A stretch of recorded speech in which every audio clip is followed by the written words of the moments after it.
En el corazón de Australia, en el High Country de Victoria, la gente se esfuma sin explicación. Algunos creen que es la naturaleza reclamando lo suyo, otros que algo o alguien está detrás. Hoy exploraremos un misterio que ha desconcertado a expertos, policías y locales por igual. ¿Qué está pasando en el Valle de Woongarra? Como siempre, estaré pendiente de sus comentarios acerca de lo que piensan de esta historia. No es inusual que haya personas que se pierdan en la remota área de High Country de Victoria, en Australia, pero lo que sí es extraño es que sigan desaparecidas después de semanas, meses o incluso años de búsqueda. Desde el 2008, un total de 6 personas han tenido finales oscuros en un radio de 60 kilómetros en esta zona, lo que ha dejado a la policía y a los lugareños desconcertados. Los eventos más recientes ocurrieron entre principios de 2019 y 2021, y aunque se han intentado llegar a conclusiones de lo que sucede allí, las respuestas no llegan. El Valle de Woongarra está ubicado en la densa vegetación entre las populares estaciones para esquiar de Mount Buller y Mount Hotham. A este valle solo se le puede acceder con un vehículo 4x4 y en invierno estas carreteras están completamente cerradas. Victoria es un estado del sudeste de Australia y su capital es Melbourne. Abarca una variedad de climas y características geográficas, desde sus regiones costeras y centrales templadas hasta los Alpes victorianos en el noreste y el noreste semiárido. Esta es un área muy querida por cazadores, esquiadores, pescadores, campistas y excursionistas. Es fácil olvidar que este terreno australiano puede tragarse a los desprevenidos o a los desafortunados. Y es que el valle es un lugar con una historia oscura. En algún momento entre diciembre de 1997 y enero de 1918, el gerente de la estación de ganado de Woongarra, James Barclay, fue asesinado a tiros. El cocinero de la estación, John Banford, fue sospechoso del asesinato, pero en noviembre de 1918 también fue encontrado muerto con una bala alojada en el cráneo. Los asesinatos no han sido resueltos durante el último siglo. El Valle de Woongarra se ha convertido en una especie de atracción turística oscura. Un lugar donde los campistas pueden sentarse alrededor de una fogata en la oscuridad de la noche y asustarse unos a otros con historias de fantasmas. Este valle ha tenido bastante actividad en los últimos años, empezando como la de Warren Meyer en el 2008. Warren Meyer, de 57 años, era director de una exitosa empresa de consultoría de ingeniería civil. Por muchos años se desempeñó exitosamente en su trabajo y estaba planeando su jubilación. De otro lado, Warren era un experimentado excursionista y precisamente se preparaba para una caminata que duraría 4 horas y la realizaría el domingo de Pascua de 2008. Una caminata que podríamos decir que iba a ser muy fácil para él. Todo estaba listo según sus planes. En su equipaje llevaba su teléfono, un GPS, comida y agua. Y además había un agradable clima. Pero, ¿qué pasó con Warren Meyer?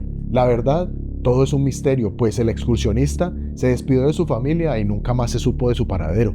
Los agentes de policía investigaron y, según testigos, esa mañana en la que desapareció Warren, se escucharon disparos de armas semiautomáticas y se encontró una gran cosecha de marihuana durante su búsqueda. Y para completar el misterioso panorama, se corrió la noticia de que un paciente psiquiátrico se había fugado involuntariamente. Pero eso no era lo más grave, pues dicen que este paciente tenía pensamientos homicidas. Los investigadores se preocuparon, pues el paciente psiquiátrico fue encontrado deambulando cerca de la pista por la que había caminado Warren. A pesar de todos los esfuerzos que realizaron la unidad de personas desaparecidas y el escuadrón de homicidios para dar con el paradero de Warren, nunca se encontró rastro de él. Y aunque este caso fue muy sonado y se le brindó todo el apoyo de las autoridades, quedó en el olvido. Finalmente, en diciembre de 2017, el médico forense John Olley concluyó que Warren simplemente había muerto por causas desconocidas y que no era necesario realizar más investigaciones. Tan solo transcurrieron 3 años cuando en junio de 2011, David Perdue, exgobernador de la prisión de Barron, y su cuñado Robbie Dale se preparaban para ir de caza al Parque Nacional Alpino de Victoria. Esa mañana, la pareja entró a las montañas y llegaron a la cabaña Tomahawk, en el monte Stirling. David firmó el libro de visitas antes de salir a cazar ciervos. El plan era salir de la cabaña a las 7:45 de la mañana. De ahí se separarían para rodear la misma montaña en direcciones opuestas y encontrarse de nuevo en la cabaña para almorzar. David tenía un rifle nuevo, un equipo de camuflaje y un gorro de alta visibilidad para evitar accidentes desafortunados de caza.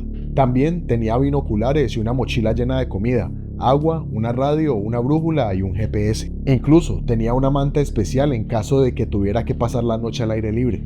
Sin embargo, dejó su teléfono móvil en la camioneta Land Cruiser cerca de la cabaña, aunque, a decir verdad, en esa área remota no había cobertura. Pero cuando David no regresó para el almuerzo, su cuñado salió a buscarlo. Pasaron muchas horas en las que el desesperado Robbie gritaba e intentaba seguir los pasos de su cuñado, pero tristemente era como si David se hubiera literalmente esfumado.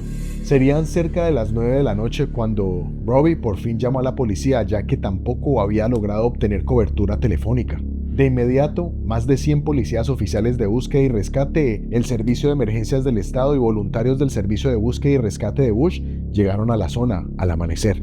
Se trasladaron 2 helicópteros con tecnología de imágenes térmicas y los equipos de rescate recogieron el bosque a pie, a caballo, en motos y en vehículos 4x4. Además, otros 40 familiares y amigos llegaron desde Melbourne y desde otros estados para ayudar en la búsqueda.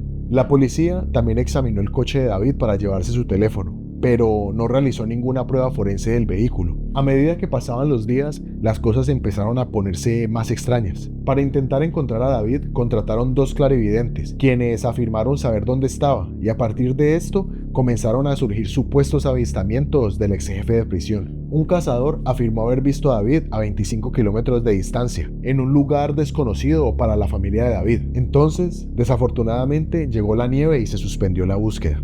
Esta se reanudó en octubre de ese año, en casi 50 kilómetros cuadrados, pero increíblemente no se encontró ni rastro de él. Por varios años la actividad estuvo un poco calmada, aunque durante este tiempo varios exploradores experimentaron situaciones muy extrañas. Los lugareños especulan sobre un visitante habitual que desaparece en las montañas durante meses, conocido como Botones o el hombre Botones. Esta persona acampa en la ladera de una montaña remota que le permite ver a cualquiera que se acerque. Utiliza trampas para cazar ciervos y caza con lanzas de estilo indígena, elaboradas por expertos que los aborígenes han usado durante generaciones. Muchos campistas y cazadores cuentan cómo el hombre Botones se acerca a ellos en los campamentos cuando oscurece, pero no lo hace de manera normal. Botones se les acerca sigilosamente como acechándolos. Es un hombre robusto y experto que se ganó su apodo por su hábito de usar astas de ciervo para hacer botones y crear grandes tapones para sus perforaciones en las orejas. A la época tiene alrededor de 70 años, cabello corto y gris, viste chaquetas oscuras y quienes lo han conocido dicen que es un hombre muy aterrador. Este hombre se mueve por los terrenos más difíciles con la agilidad y la resistencia de alguien de la mitad de su edad. Pero quizá la historia más extraña fue la que le sucedió a un fotógrafo de vida salvaje. Esta persona pasó varios días tomando fotografías cerca del campamento del hombre Botones. Y, aunque no pensó nada raro, cuando regresó a casa y descargó las fotos en su computadora, había una imagen inexplicable de él mismo durmiendo dentro de su carpa. Hasta el día de hoy, el fotógrafo no sabe quién le tomó la fotografía. Y por razones que solo él conoce, el hombre Botones tiene la costumbre de construir pirámides utilizando rocas en lugares al azar. Además, coloca montones de trampillas en las carreteras para saber si ha pasado algún automóvil. En otra ocasión, un cazador experimentado se despertó alrededor de las 11 de la noche para una cacería nocturna, pero lo que se encontró al salir de su carpa lo dejó en shock, al ver cómo el hombre Botones estaba acampando junto a él. Este cazador no tenía la más mínima idea ni sabía cómo el Botones pudo ser tan sigiloso. Y aunque la policía ha interrogado a Botones, hasta la fecha no se le ha acusado de nada, ya que no hay evidencias de nada que lo incrimine. Y así como estas, hay decenas de historias terroríficas de encuentros con el señor Botones, las cuales merecen su propio video. Años después, en julio de 2019, otro trágico incidente ocurriría en esta misteriosa área. Quizá el suceso más inexplicable de todos los ocurridos en High Country es la de Conrad Whitlock. Conrad era un hombre exitoso, tanto en su trabajo como en su vida personal. Estuvo casado con Mandy por más de 50 años, con quien tenía un negocio de parachoques para automóviles. Eran muy unidos y durante gran parte de su vida laboral dirigieron sus negocios. Él supervisaba el trabajo en la fábrica y Mandy se encargaba de las finanzas desde su casa. El domingo 28 de julio, mientras almorzaban, Conrad y Mandy hablaban sobre carreras de autos y la posibilidad de viajar una vez más a Mount Buller para una visita. Este era uno de sus lugares favoritos. Esa noche, cuando se fueron a dormir, Conrad le advirtió a su esposa de que se levantaría más temprano y que saldría de la casa antes de que ella se despertara. Desde hacía años, él tenía la costumbre de levantarse temprano, salir a desayunar y empezar sus labores en la fábrica desde muy temprano. Pero ese lunes fue un poco diferente. Conrad había luchado contra un persistente dolor de cabeza durante un par de semanas y su médico le recomendó que se hiciera una tomografía. Como la cita para la tomografía era el martes y él quería adelantar ese examen, Conrad le dijo a Mandy que el lunes iría temprano para ver si lograba un espacio disponible ese día. Cuando Mandy se despertó, estaba sola, pero no se preocupó, porque ella sabía dónde estaba su esposo. El día de Mandy transcurría con normalidad. Se reunió con el contador, trabajaron organizando las cuentas de fin de año financiero de la empresa. Mandy le dejó mensajes en el teléfono a su esposo para comprobar si estaba en la fábrica. Por la tarde, cuando no había tenido noticias de su marido, llamó al centro médico, pero le dijeron que Conrad no había estado allí ese día. Mandy habló con su gerente comercial, quien le dijo que intentaría rastrear el teléfono de Conrad usando una aplicación. Es así como el gerente comercial le devolvió la llamada y le dijo a Mandy que su esposo estaba a punto de llegar a Mount Buller. Y es aquí donde Mandy supo que algo estaba realmente mal. De inmediato, la esposa avisó a las autoridades, quienes se dirigieron a la zona donde indicaba el GPS. La policía encontró el BMW de Conrad. La chaqueta, el teléfono y la billetera estaban en el auto, pero él no estaba por ningún lado. Entonces organizaron una búsqueda desde el coche, pero este no era el tipo de lugar por el que uno pasea. El área estaba al borde de un precipicio y al fondo todo es una jungla de árboles caídos y arbustos tan densa que nadie en su sano juicio querría bajar allí y caminar. Conrad conocía bien el Mount Buller, pero nunca había sido excursionista. Los investigadores recorrieron una y otra vez el área alrededor del auto, pero no encontraron rastros de Conrad. También buscaron en el río cercano Hawkwa, pero no encontraron nada. Conrad se había esfumado. La desaparición del señor dejó a su esposa con muchas más preguntas que respuestas, y hasta el día de hoy nada se ha resuelto. 3 meses después, a unos 20 kilómetros del valle de Wonangara, en una sección de la ruta australiana del senderismo alpino, Niels Becker emprendió lo que sería una caminata de 5 días por el High Country como regalo de cumpleaños para él mismo. El joven había pasado 6 meses entrenando para la agotadora caminata, dando largos paseos con una mochila pesada cerca de su casa en Melbourne. Niels conocía bien la zona. Había ido a Timbertop, el campamento de montaña al que asisten los estudiantes de 9º año, y había seguido practicando senderismo en High Country como adulto. Niels era una persona muy independiente, con pasión por la música country y cristiana, y su amor por las montañas se podía ver en su poesía. El joven estaba muy preparado. Llevó consigo un teléfono móvil y se aseguró de contarle sus planes a su familia. Durante los primeros 3 días de su caminata, Niels siguió uno de los principales senderos de larga distancia de Australia. Niels comenzó en Upper Jameson Hut, al sur de Mount Buller, y luego caminó hasta Vallejo Gardner Hut.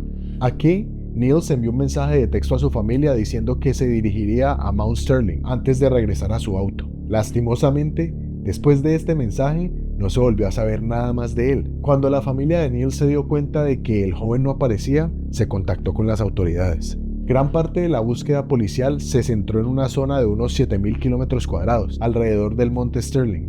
Los investigadores también se remontaron al inicio del viaje de Niels, recorriendo parte del sendero por donde había estado el joven. La policía buscaba una pista, por pequeña que fuera, de que Niels hubiera pasado por una zona concreta. Esperaban encontrar un envoltorio de comida, un sombrero o una prenda de ropa que perteneciera al joven, o a otro excursionista que lo hubiera visto después de que saliera de la cabaña de Vallejo Gardner. Sin embargo, por más increíble que suene, la policía no encontró señales de Niels.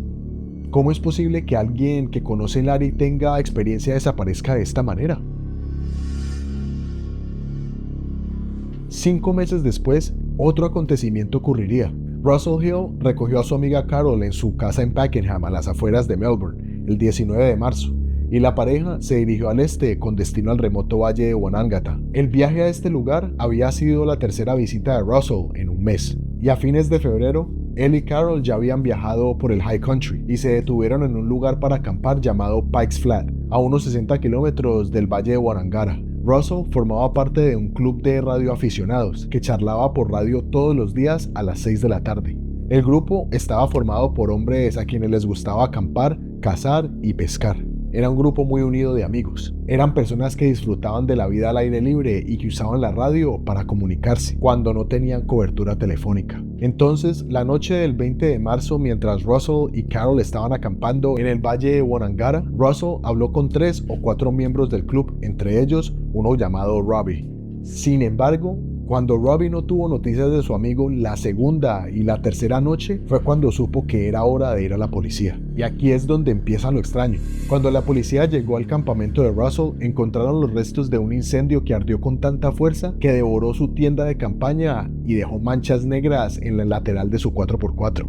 No había rastros de Russell ni de Carol. Los químicos de la policía no habían podido determinar la causa del incendio. La mayoría de las pertenencias de Russell y de Carol se encontraron en el característico 4x4 del señor. Después de meses de búsquedas e investigaciones de las desapariciones, lo que le quedaba al inspector Stamper era una lista larga de cosas que no habían sido encontradas, incluido el teléfono y el dron de Russell. Y era toda esta información faltante junto a la tienda de campaña quemada lo que llevaba al inspector Stamper a sospechar de un crimen. Pero, si fue un crimen, ¿quién lo cometió? ¿Cuál sería el motivo si algunas de sus pertenencias de valor fueron encontradas en el sitio? Los meses pasaron y la policía no tenía muchas pistas sólidas acerca de este suceso, hasta que el misterio de las desapariciones dio un giro sombrío en 2021, con el descubrimiento de los restos de los campistas Russell y Carol. En noviembre de 2021, la policía publicó una fotografía de un automóvil Nissan Patrol oscuro, con un remolque que fue visto en las cámaras de seguridad intentando salir del valle de Onangara en la noche en la que la pareja desapareció. 2 semanas después, la policía anunció que había arrestado a Greg Lynn, de 55 años, y más tarde lo acusó de asesinato.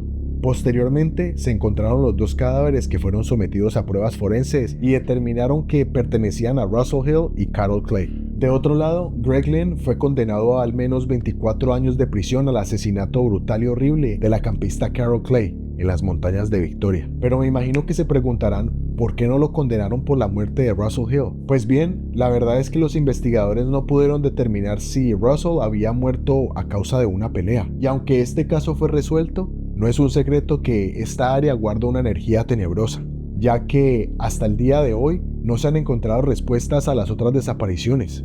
¿Ustedes qué creen que sucede allí? ¿Será el hombre botones? ¿Será que un asesino en serie merodea esta área? ¿Serán algunas fuerzas sobrenaturales? ¿Qué piensan ustedes? ¿Se atreverían a acampar en un lugar como este? De nuevo, gracias por ver estas historias. Y si te gustó este video, dale click a cualquiera de estos 2 donde hablamos de otros misterios. Y si sos fan de este contenido, suscríbete, regálame un me gusta y activa la campana de notificaciones para ver que nos encontraremos la próxima vez que entremos al agujero del conejo. Chao, cuídense.